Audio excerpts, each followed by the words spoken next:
The head sailed through the blazing Mediterranean sky, trailing droplets of blood that evaporated before hitting the ground. It landed in the Ottoman camp's cooking area with a wet thump, rolling to a stop in front of a soldier eating his evening meal. He looked down at his countryman's face, eyes still open, mouth frozen mid-scream, and vomited. Within the hour, the sky darkened, not with storm clouds, but with more heads, dozens of them, fired from cannons on Malta's walls. This wasn't warfare. This was the moment humanity discovered it could abandon every civilized rule and call it survival. July 1565, and the Mediterranean summer heat was killing almost as efficiently as the siege itself. Here's what they don't teach you. 500 knights and 6,000 Maltese fishermen held off 40,000 Ottoman elite soldiers for 4 months by building walls from corpses, weaponizing plague-infected bodies, and transforming psychological warfare into an art form so effective that hardened janissaries, men who'd never retreated, refused direct orders to attack. The mathematics were impossible. 80 attackers for every defender, a fort expected to fall in 4 days, held for 31. And when Spanish reinforcements finally arrived, just 600 men, they caused 30,000 Ottomans to flee in panic. How? Because Malta didn't just change military tactics. It revealed something terrifying about human nature. When extinction is the alternative, there are literally no limits to what we'll do. And summer heat turned every atrocity into something exponentially worse. Want to know what happens when warfare abandons all rules in the middle of a Mediterranean heat wave? The answer transformed European conflict for the next 400 years. To understand the madness, you need to grasp what was at stake. By 1565, the Ottoman Empire had swallowed Constantinople, Egypt, the Balkans, and most of North Africa. Their navy controlled the Mediterranean like a private lake. Christian Europe was in retreat, losing fortress after fortress, island after island. The Knights of Street, John warrior monks kicked from Rhodes in 1522, had washed up on Malta, a sun-blasted limestone rock with no rivers, minimal soil, and barely 20,000 inhabitants who resented these foreign crusaders. But Malta sat at the Mediterranean's geographic center, controlling the sea lanes between Ottoman Africa and Christian Europe. Whoever held this barren island controlled the entire sea's throat. Leading the defense was Jean de Valette, 70 years old, fluent in Arabic from his years as an Ottoman galley slave. This wasn't some ceremonial commander safely directing battles from headquarters. Valette had spent more decades fighting Ottomans than most soldiers lived. He knew their tactics, spoke their language, understood their psychology, and he'd learned something crucial during his slavery. Ottomans respected strength and feared nothing more than an enemy who refused to submit.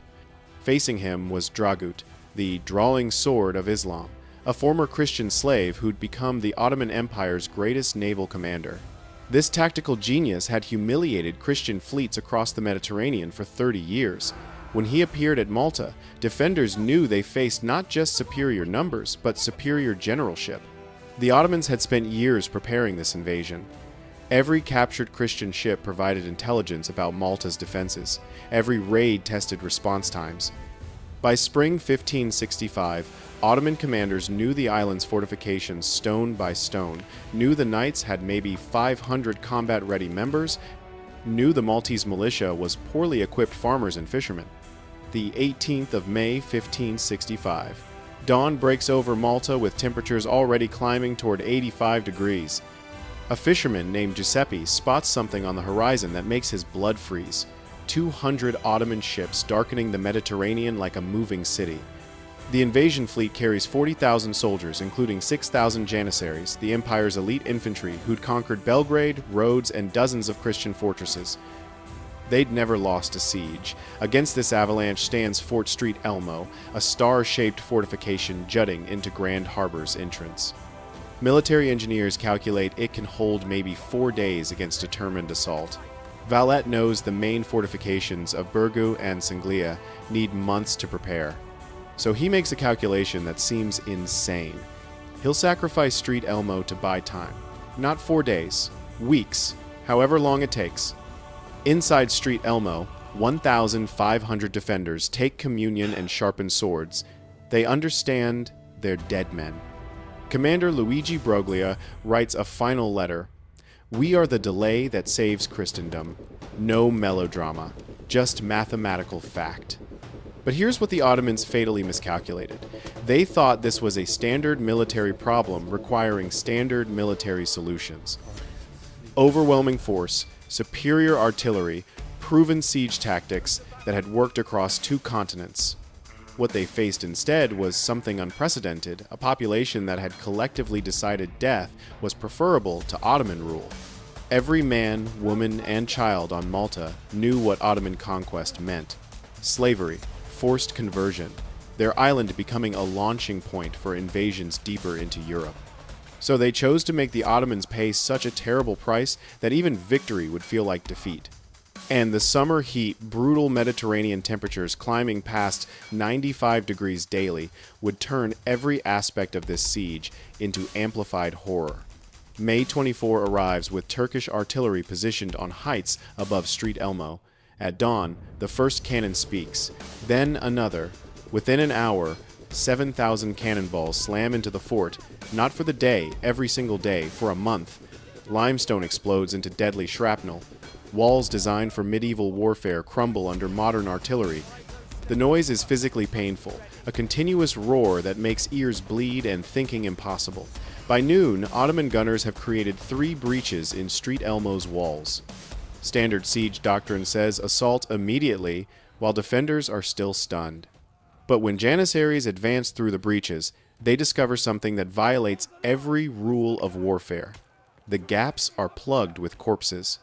The knights have dragged their own dead into the breaches, creating walls of flesh and armor that attackers must climb over while defenders stab upward from behind this human rampart.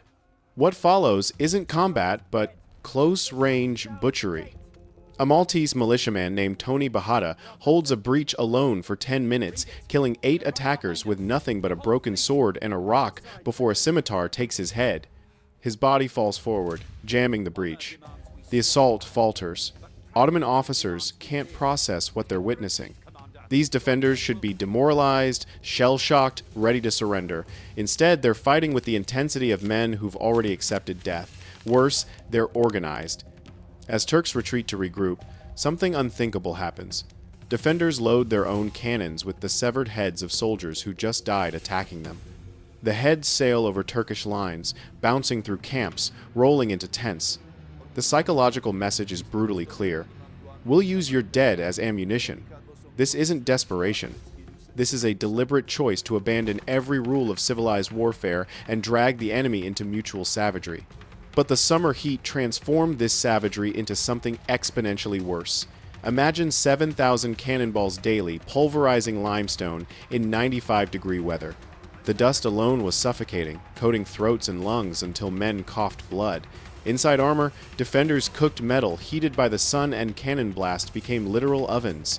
Knights regularly passed out from heat stroke, and the only treatment was stripping off armor and dousing them with seawater, precious water that could have been drinking supply.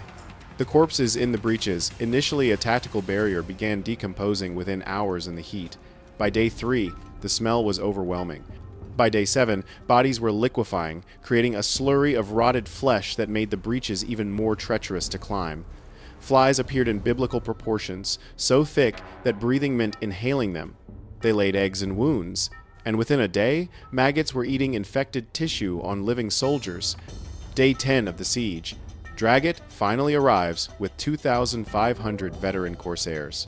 The master tactician surveys the situation and immediately identifies the problem. The Turks are fighting conventionally against an enemy that's abandoned convention entirely. He orders new tactics, mining tunnels, Greek fire bombardments, night attacks to exhaust defenders. But Street Elmo develops its own innovation. Volunteer swimmers who slip into Grand Harbor's black water each night, messages tied in oiled cloth around their necks. They dodge Turkish patrol boats to reach the main fortifications with requests for ammunition, medicine, men. What comes back defies belief. Velet's response to pleas for reinforcements. Street Elmo must hold. I send volunteers only, men who wish to die gloriously. And men volunteer not from duty, but from something darker. They've heard what's happening in Street Elmo. They want to be part of the legend being forged in blood and summer heat. June arrives with temperatures soaring past 100 degrees. The stench of decomposing bodies in Mediterranean heat becomes unbearable for both sides. Turkish engineers complete their first mine tunnel, packed with gunpowder. The explosion should collapse Street Elmo's eastern wall. It does. 30 feet of fortification simply vanishes. Ottoman drums beat the advance. But as Janissaries pour through the breach, they meet not knights, but Maltese civilians. Women, children, armed with cauldrons of boiling oil mixed with quicklime and sewage. A woman named Katerina coordinates the defense, positioning her civilians where they'll cause maximum damage. Elite Ottoman soldiers who'd conquered half the known world find themselves fighting grandmothers, throwing burning pitch, and children rolling stones onto their heads. This isn't warfare, it's an entire population choosing mutual annihilation over surrender. By June 23, Street Elmo has held for 31 days. It's absorbed 8,000 Ottoman casualties. Dragut himself is dead, killed by stone splinters from a cannonball strike. His death demoralizes the entire Ottoman force they'd believed him invincible, but Street Elmo is dying. Of 1,500 original defenders, maybe 100 can still hold weapons. The walls are more gap than stone. The night of June 22, the last swimmers bring a final message from Street. Elmo's commander, we can hold one more day, 2 at most. Begin preparations for main assault on Burgu. Valette, most commanders would order immediate evacuation. These men have earned survival. Instead, Valette sends the swimmers back with an offer. Street Elmo has done enough. Any who wish may evacuate tonight. The knight's response echoes through centuries. They send back Valette's messenger with their own note. We are soldiers of Christ. We came here to die. We shall stay. Can you imagine choosing death when survival is offered? June 23 explodes with unprecedented violence. Every Ottoman gun fires simultaneously. Street Elmo disappears in smoke and flame. When visibility returns, there's barely a fort left, just rubble held together by decomposing corpses that have baked into the stone itself under the summer sun. The final 100 defenders take communion at dawn. They know they die today, but they've decided how. Knights too wounded to stand are propped in chairs facing the breaches they'll die sitting, swords in hand. Fra Giuseppe de Castilla, paralyzed from the waist down, has himself carried to the walls. If my legs won't serve God, he says, my arms still can. But then something impossible happens. As Ottomans storm forward, confident in victory, the corpses rise. Knights who should be dead stagger upright. The wounded drag themselves forward using broken spears as crutches. What follows isn't battle, it's mutual annihilation. The fighting becomes so intense that weapons become useless. Men grapple in breaches using stones, teeth, fingernails. A Janissary commander later writes, we were not fighting men, but devils who welcomed death. By noon, Street Elmo falls. Every defender is dead. But when Ottomans count bodies, they discover a horrifying truth. 1,500 defenders caused 8,000 Ottoman casualties. Mustafa Pasha, surveying the carnage, makes a statement that chills his officers.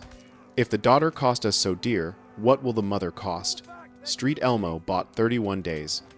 In those days, Valette transformed Birgu and Sanglia into nightmares that would make Street Elmo look civilized. Every lesson from Street Elmo's defense was applied, refined, made worse. And then Valette did something that would transform warfare forever, something so savage it shocked even his own men. The Ottomans had crucified the knights' bodies, nailing them to wooden crosses and floating them across Grand Harbor. It was psychological warfare designed to break Maltese morale. Valette's response? He ordered all Turkish prisoners brought to the walls. What happened next still haunts military historians. Valette has the prisoners beheaded not as execution but as ammunition. Within an hour, Ottoman camps are bombarded with their own soldiers' heads. But Valette doesn't stop there. He orders the heads fired specifically into Ottoman field hospitals and cooking areas. The message is unmistakable. There will be no mercy, no prisoners, no rules. This is extermination. The psychological impact on Ottoman forces is immediate and catastrophic. These aren't civilized enemies they're used to defeating. These are fanatics who've abandoned humanity itself. Whispers spread through Ottoman camps. They are not Christians. They are something else. Mustafa Pasha tries to maintain order, but when soldiers are more terrified of what awaits in the breaches than of their commander's wrath, discipline becomes impossible. But Vilette's genius or madness goes further. As summer heat intensifies through July and August, reaching 105 degrees, he weaponizes disease itself. The mathematics of corpses has created a new weapon. With 30,000 bodies decomposing in Mediterranean heat, plague and dysentery explode through both camps. But defenders deliberately contaminate water sources with corpses. Dead animals are catapulted into Ottoman camps. Turkish soldiers' diaries survive, describing the horror. The Christians have poisoned the very air. Men die from dysentery, calling for mothers who aren't here. This island is cursed by their god. The most terrifying part? It worked. Ottoman morale, already shaken by the defenders' savagery, collapses entirely. Soldiers desert despite death penalties. Others refuse to eat or drink, convinced everything is poisoned. Mustafa Pasha faces a commander's nightmare. His army is dissolving not from enemy action, but from fear and disease. Every day brings reports of units refusing orders, hundreds dead from dysentery, failed assaults because men won't climb walls built from corpses baking in summer sun. August 7 arrives with Ottoman preparations complete. After weeks of bombardment, multiple breaches gape in Burgos walls. 20,000 Ottomans mass for the assault that will end Christian resistance. The attack begins at dawn with ferocity that dwarfs Street Elmo. Ottomans pour through breaches simultaneously. The defenders' line buckles, breaks. Turkish banners appear on Burgos walls. Victory seems minutes away. Then witnesses see something impossible. A figure in full armor charging into the densest fighting. Jean de Valette himself, 70 years old, personally leading the countercharge. His presence electrifies exhausted defenders. But the real shock comes from Maltese women. Katerina positions them above breaches with cauldrons of boiling water mixed with lime, oil, and sewage. As Ottomans climb through, they're drenched in liquid that blinds and burns through armor. Children as young as 8 throw stones and burning hoops. Priests fight with maces. The entire population has mobilized. The assault continues for 5 hours in blazing heat that reaches 108 degrees. Bodies pile so high in breaches that attackers must climb their own dead to advance. The August sun turns the battlefield into a charnel house of putrefying flesh that makes the air itself toxic. But here's the detail historians avoid discussing. As the day progresses, Ottoman soldiers begin refusing orders. Elite janissaries who've never retreated suddenly won't advance. They've become more afraid of what awaits in the breaches than of their officers' wrath. By late August, both armies are dying from more than combat.